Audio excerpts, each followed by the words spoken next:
Pour Alfadi, c'est un projet vieux de plus de 20 ans qui a pris forme avec le lancement officiel ce jeudi de l'École supérieure de la mode et des arts de Niamey. En attendant l'inauguration d'un bâtiment prévu sur 3000 mètres carrés, les cours, eux, se tiennent depuis 4 mois dans l'immeuble abritant les ateliers du styliste.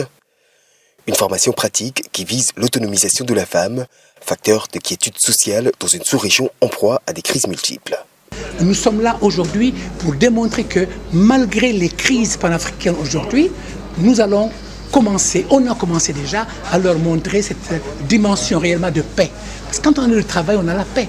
Quand on a la dimension de paix, c'est que nous allons créer de l'emploi, gagner de l'argent et que la femme peut apporter aussi sa contribution dans sa famille. La formation, entamée en novembre dernier, concerne ainsi 70 jeunes filles déscolarisées ou issues de milieux défavorisés.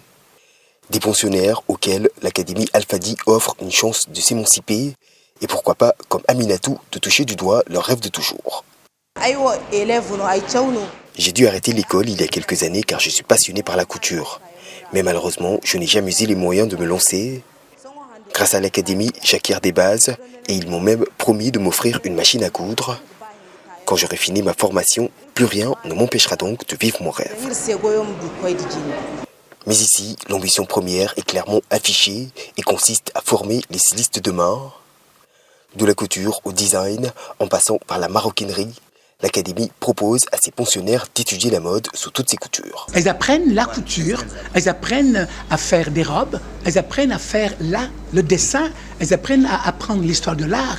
Elles apprennent tout pour être quand même des stylistes de demain, des créateurs de demain, mais aussi des jeunes entrepreneurs de demain aussi. Des stylistes en herbe qui pourront voir leurs créations exposées lors du Festival international pour la mode en Afrique, dont la 14e édition devrait s'exporter pour la 2e fois au Maroc en 2024.